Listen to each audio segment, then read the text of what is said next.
Oop. Is that one on? Is this on? Yep.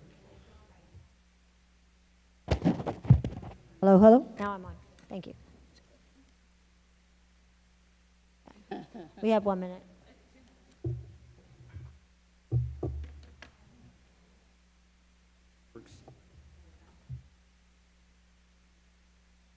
You're going to read the public comment?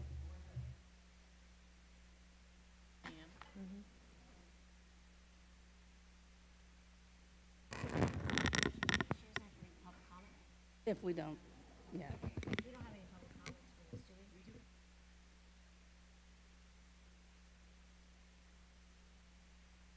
we? She won't have to read it. We still have 1 minute, 30 seconds.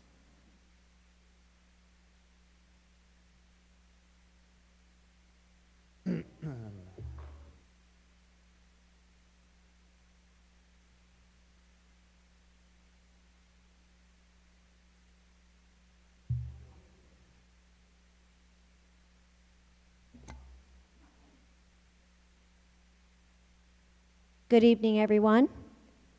I'd like to call the July 23rd meeting to order, our budget public hearing meeting to order. My apologies. School board members, roll call order. Today is Member Pennick, Member Davis, Member Garrick, Vice Chair Kraus, and then myself. All right, ready to roll from there. Okay, thank you, Chair. We will have Mr. Bargeron, our CFO, lead us in the discussion regarding topic 2 on the agenda, the tax millage rates and tentative budget. So I'll turn it over to Mr. Bargeron. Thank you very much. Good evening to all. The purpose of tonight's public hearing is to adopt the tentative millage rates, the tax rates for the next school year, FY '24-25, and then after that, adopt the budget for next year, the tentative budget for next year. The tax collector will then notify taxpayers in the county of what the proposed millage rates are, and then we're going to have another public hearing on September 10th where the board will act to adopt the final millage rates. Typically, the millage rates that are adopted at the tentative hearing stay the same for the final. There's some notification requirements if we don't. I'm also going to touch on how little flexibility the board has with the millage rates. We've talked about that in numerous workshops previously, but I will touch on that a bit tonight. And we're going to go through some required information that the truth in millage statutes, that's what drives this entire presentation and this public hearing and the entire budget adoption timeline. But there's some required pieces of information that we need to share, again, to provide transparency in our tax rate adoption process. Before I forget, I do want to say hello to two of our great budget team back in the very back, Jared Lowe and Melissa Brown, our Director of Budget, Coordinator of Budget. So thanks for everything, guys.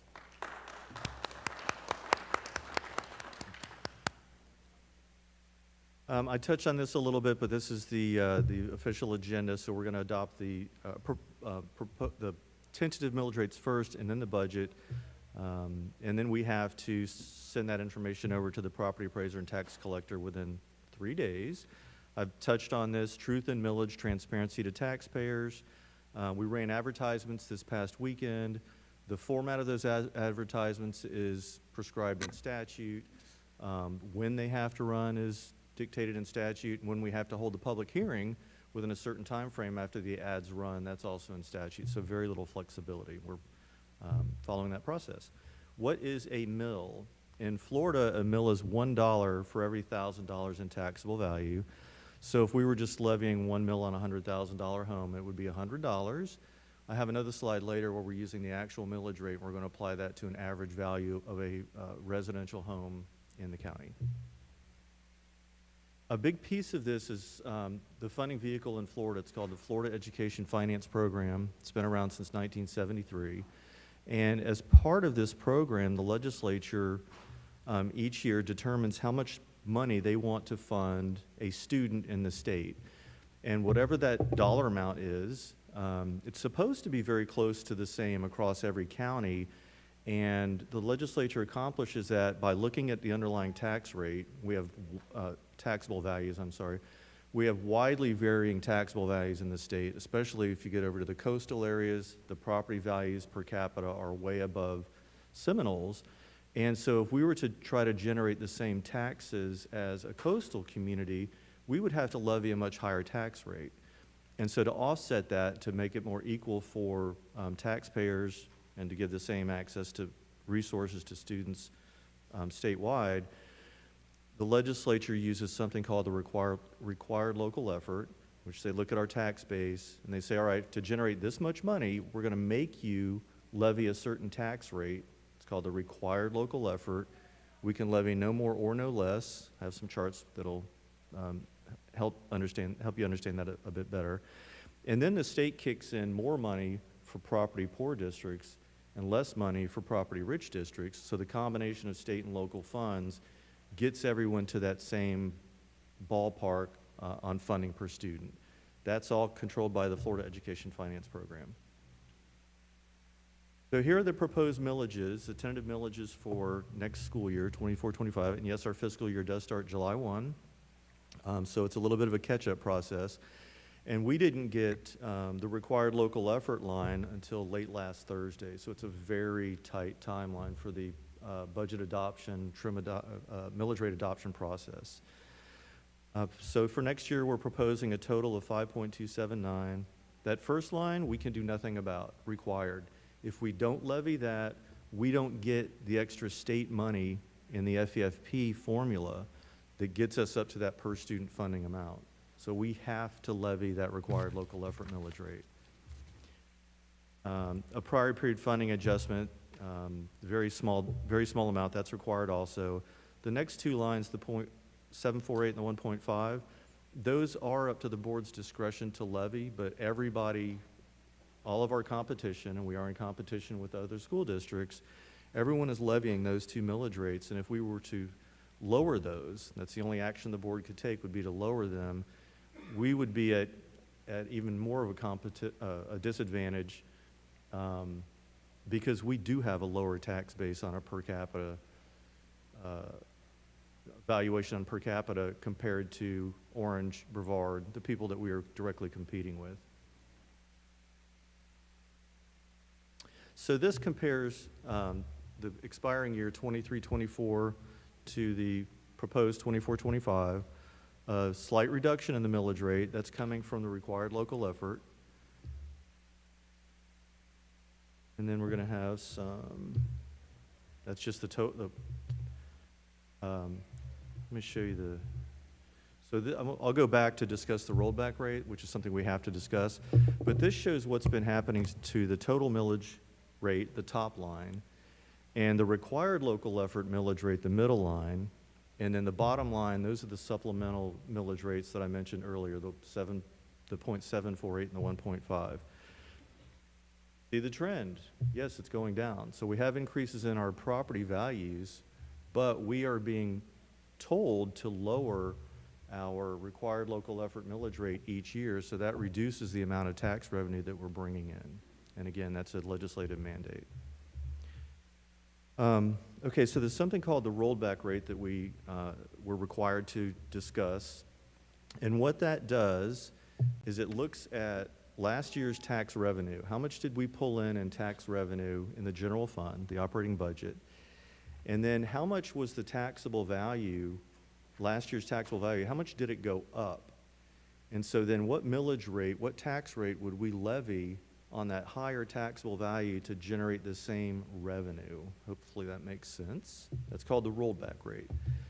And this chart's kind of small, but it's showing what the calculation is. So in the far right column, the taxes in the general fund that were levied, generated last year, $295 million. The taxable value last year was the $54.869 billion. And so the rollback rate looks at the new taxable value, the 57.894 figure, and calculates what millage rate would generate the $295 million in revenue. And that rate is 5.097. So we have to report how much does our proposed tax rate compare to that rollback rate, not the actual 5.378 from last year. So when you see rollback rate percentages, that's what that calculation is. Again, just a history of the millage trends. You can see the required local efforts going down. Prior period adjustment is very small from year to year. That's a state mandate. And then the other two lines stay the same. So how did property taxes change? We get the average residential property value from the property appraiser's office. And so it went from $218,763 up to $236,754. This is already net of exemptions. So the taxable value is the same. So we divide that by 1,000, and then we multiply it times each year's tax rate. So 218.76 times the 5.378 provides a tax bill for the school district of $1,176 on a home with exemptions of this value. So on average, it went up to $1,249, even though the millage rate went down from 5.378 to 5.279. But so that's an increase of $73.31 for the year. And again, that's average. The same calculation we showed before, but in this slide, the last line uses the 236,754 multiplied times the 5.279, and that generates the 1250. And so that's the conversation about the proposed millage rates or tax rates, and the tax rates plus the FEFP funding generate a budget. The tentative budget right now is a total of $1,094,624,657. So that's the proposed budget. And then we had workshops, and there's been a heck of a lot of conversation before we got to these numbers, but this is, the highest level summary that we have. And this is the same format. We have resolutions that the board approves that we send to other governmental agencies that are in the same format also, just so you know where we're getting the format. Thank you so much. Do we have any public comments? No, so we have no public comments. All right. Since we have no public comments, and I know, are we going to go ahead and go over the second proposal first, and then or just go ahead and?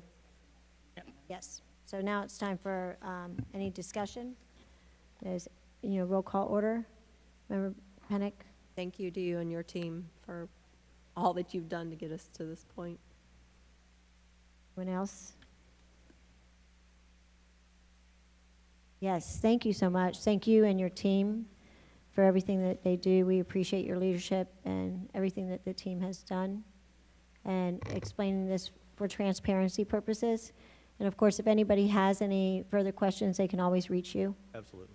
Which is great. So anybody needs any clarifications on anything, you're more than welcome to speak to Mr. Bargeron or any of his teammates.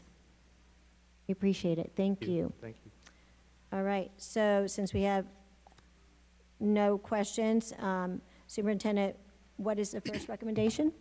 The first recommendation is that the School Board of Seminole County approve Resolution Number 2024-11, adopting the tentative millage rates. Motion. Second. All right. All in favor? Any discussion first?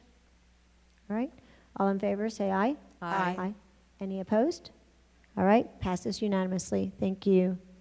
Superintendent? And the second recommendation is that the School Board of Seminole County approve Resolution Number 2024-12, adopting the 24-25 tentative budget.